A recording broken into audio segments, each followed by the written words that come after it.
Hi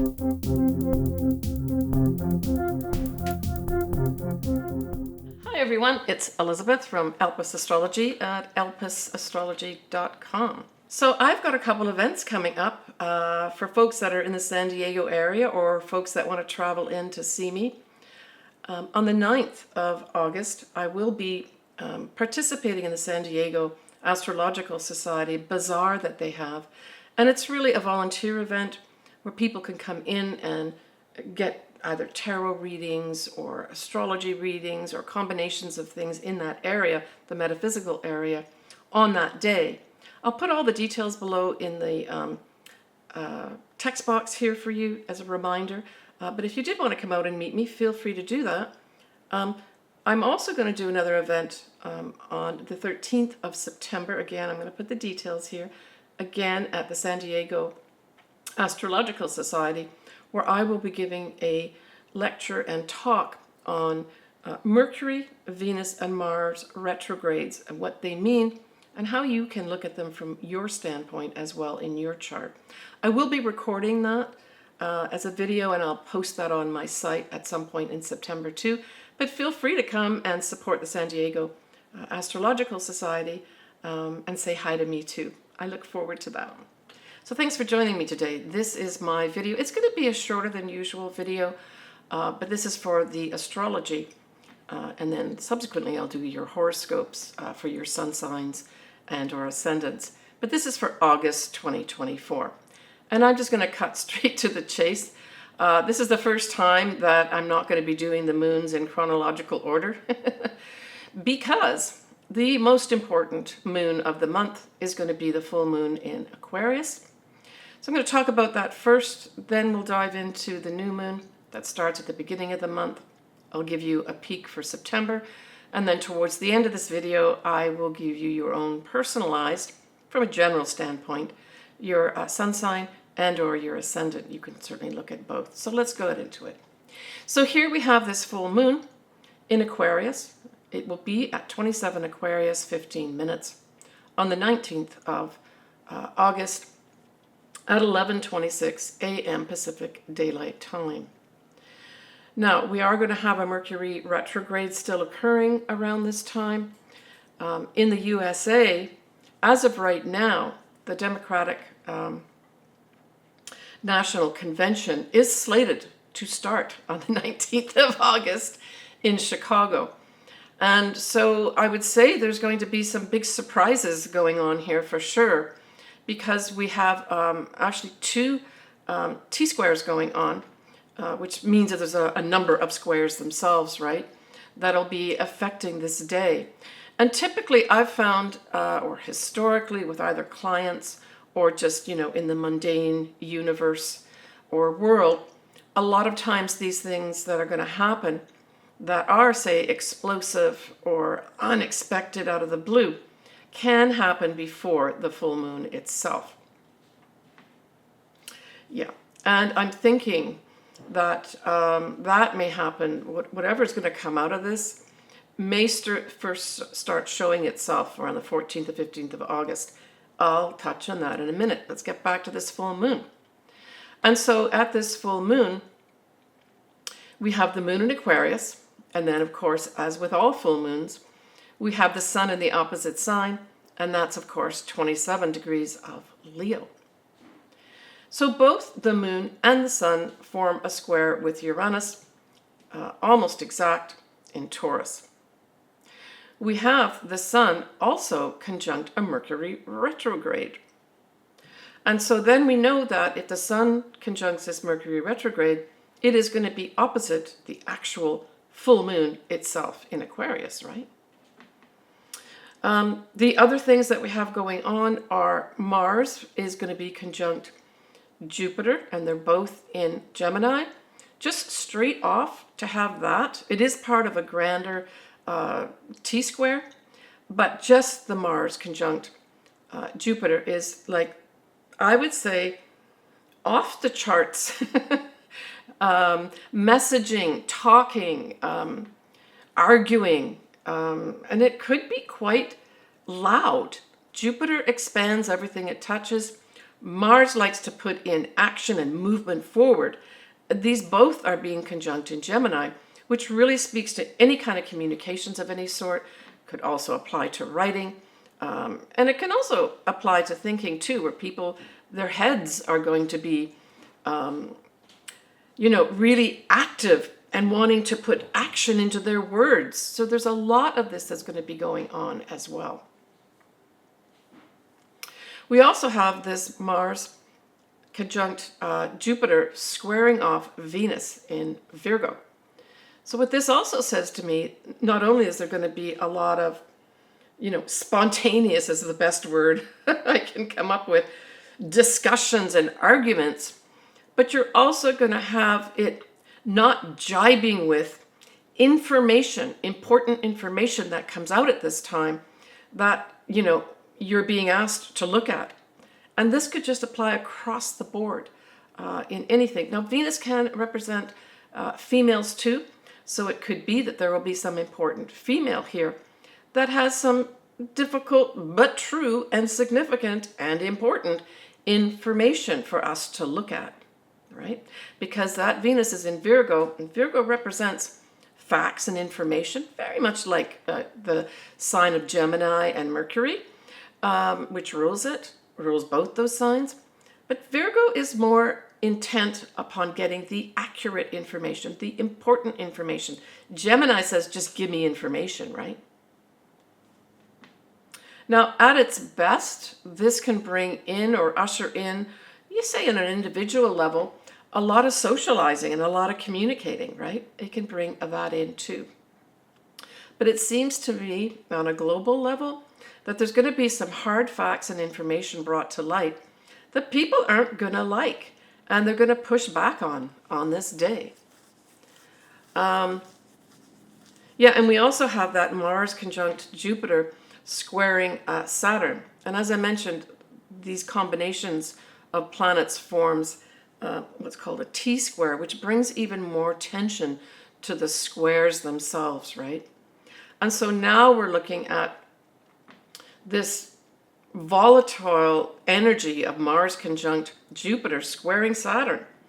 And so it's the rules and regulations that are going to be challenged here, right?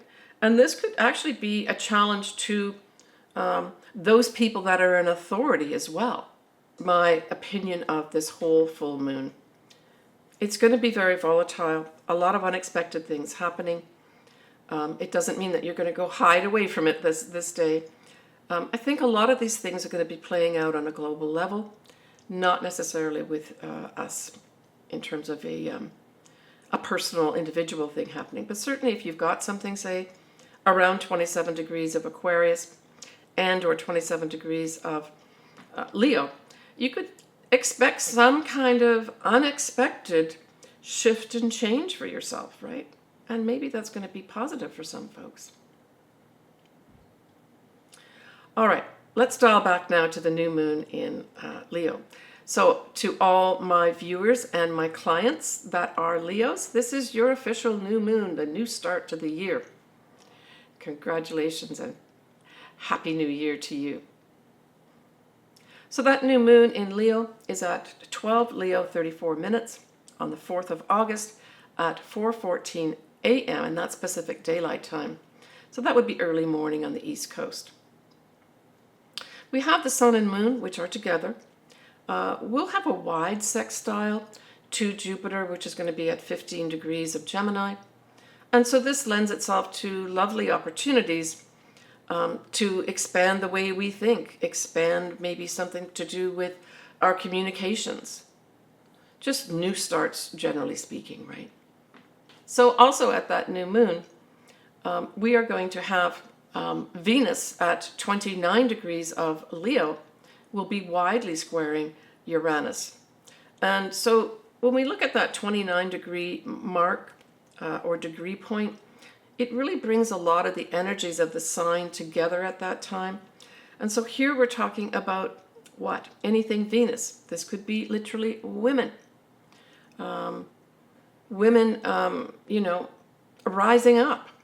It can have our values being challenged. It can also bring in things like money Venus is also money as well.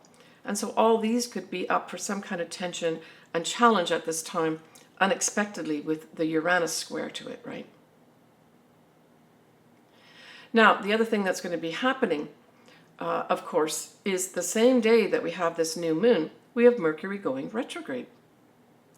It will be happening at 9:57 though p.m. Pacific Daylight Time, and it will go retrograde at 4 Virgo and 6 minutes. It will go direct later in August at 21 degrees of Leo on the 28th of August. So really, realistically, we are looking at a Mercury retrograde for the whole of August on top of everything else, right? Yeah, so this Mercury retrograde is in 2 signs.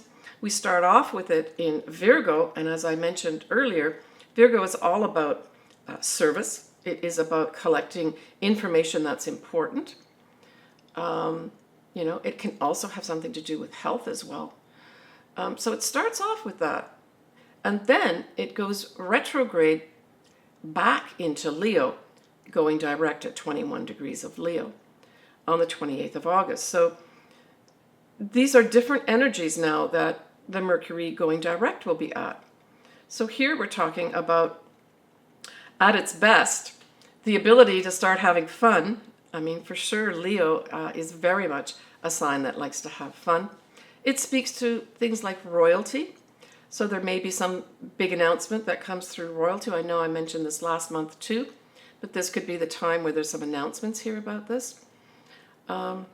It's creative projects. So on an individual level, if you've got, say, these degree points tying into your chart, it could have you under some big discussions about contracts. Maybe there's going to be some folks that'll get some creative project completed at this time too. All right, so when we go a little bit forward now, almost mid-month, so this is the 14th and 15th of August, we have both Mars and Jupiter at 16 degrees of Gemini. Well, that, as you recall, 16 degrees of Gemini was where we had that whole new moon that was in Gemini at 16 degrees of Gemini, right? And that was back, let me just get the dates for you here. Yeah, that was back on the 6th of June. So something is going to be, if you've got this degree point, so we'll say 15, 16, 17 degrees of Gemini, or even the opposite sign of Sagittarius, you're going to have something activated here again. So whatever new thing came up, say towards the beginning of June this year, 2024, there's going to be some real big activation. I mean, Mars and Jupiter together can bring, fortunate action. So there might be some folks that have this degree point in their chart, where maybe you've been waiting around for a couple months to have something move forward in this new area. Now, typically we're talking about, this could be writing, communications of any sort, so maybe waiting for some communications. It can also entail, things like contracts as well. But I think this may also be this mid-month point. Maybe some kind of thing happens with regards to more action being taken out with regards to communications. Maybe even like Jupiter sometimes can also exaggerate. So there could be a lot of exaggerations that go on. That gets inflammatory, right? The inflammatory part is the Mars. So watch out there for that 14th, 15th of August. If you've got anything in your chart, like I mentioned, there's a combination of events here. But exaggeration on the world stage could be at an all-time high. All right, folks. When we look at September, get a little peek there, we have our first eclipse. Yeah, believe it or not.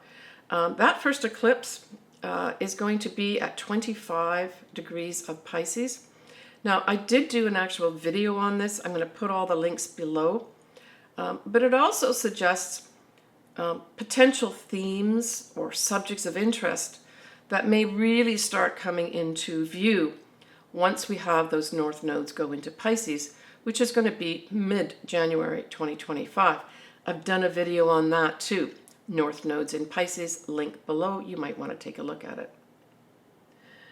So just observe what comes up around this time at this eclipse. It's around 17th, 18th of September. I'll cover it obviously in my next video.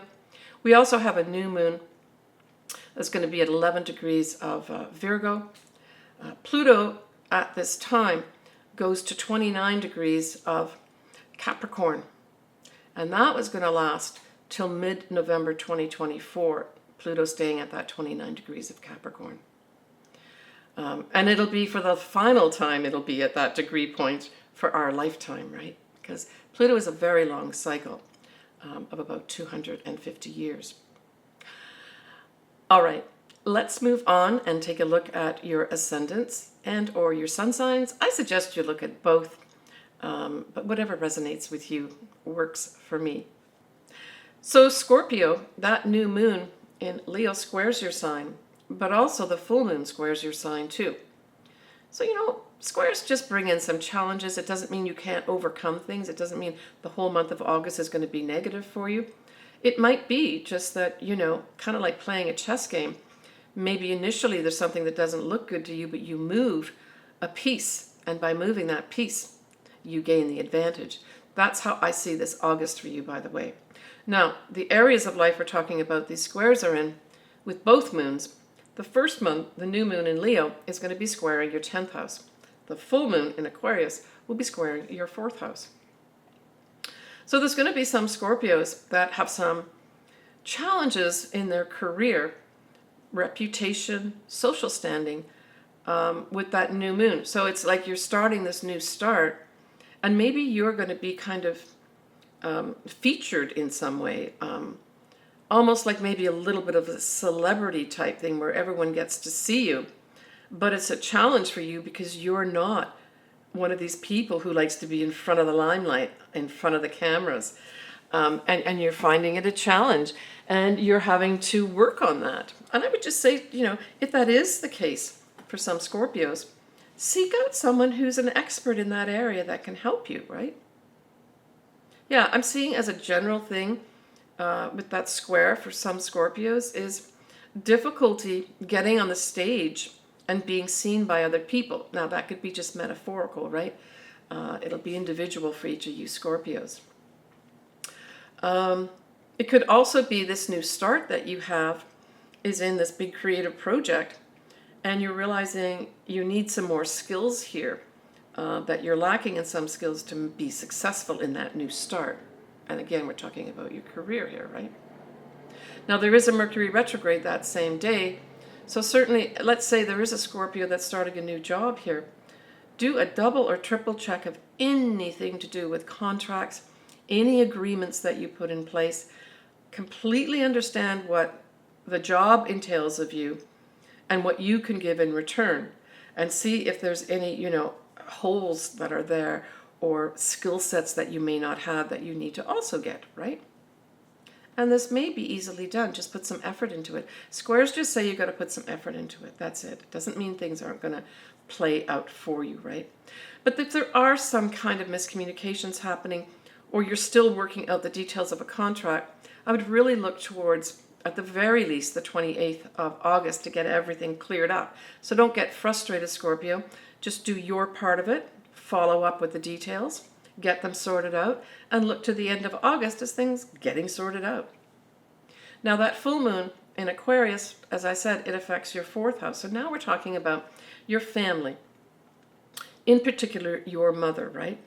The home that you have, your childhood home. So this is saying to me, this could play out so many different ways, and it could be just to do with, say,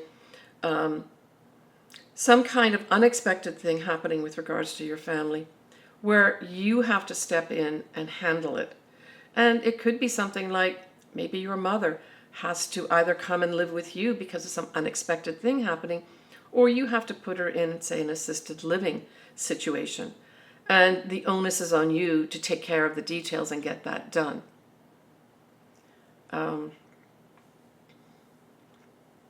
Yeah, it's certainly... that full moon's going to usher in some unexpected things. I would just do your best to do your part of how you can handle the situation. Now, for those Scorpios that say are selling a house or buying a house, because That fourth house also represents your own home, right? It could just have unexpected things happening that you can't plan for. So again, just look at all the details that are involved in, say, buying a house or selling your house, right? And make sure you've done your due duty to understand all those details, right? I mean, the other thing that this could have happen is unexpectedly, someone in your family has to live with you. And say you don't have a big enough house to accommodate someone else, but it's kind of an urgent situation that this person has to live with you, and you've got to sort the details out, right? So that sort of thing can happen for some Scorpios too. Just put the effort in, Scorpio. And I would say seek out, that Aquarius is so there's social media. Look to social media for some solutions for yourself too, right? They may be right there for you.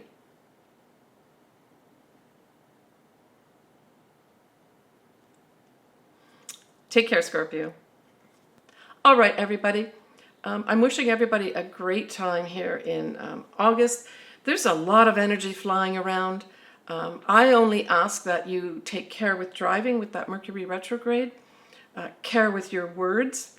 If you are being irritated and you feel like you want to lash out, it doesn't mean you shouldn't say something. But I ask that, especially in the month of August, you take that 10,000-foot view and try to look at things as a win-win situations where you can put your thoughts forward and opinions, but respect others too, right? All right. Take care of yourself, everybody. Sending everybody lots of love. Bye for now. So I'd just like to remind all my viewers and clients of my services. You can find them on my website, of course, and all the details of that are below. But I do a tarot combo astrology reading for $50. It's my only pre-recorded one, unless specifically a client asks for me to pre-record a Zoom call for them. But I do other things too. I can do just your transits and progress chart for this birthday year. As an option, I can do a full-on horoscope look at all your astrology, including an in-depth analysis of your natal astrology and then progress charts, and then all the transits on top of that. I can do that as well. So check me out. As I said, I've got all my details below. Send me an email with your birth details and a question or area of life that you're interested in me focusing on. I do a Zoom video, whether it's pre-recorded or live, with you to go over all these details.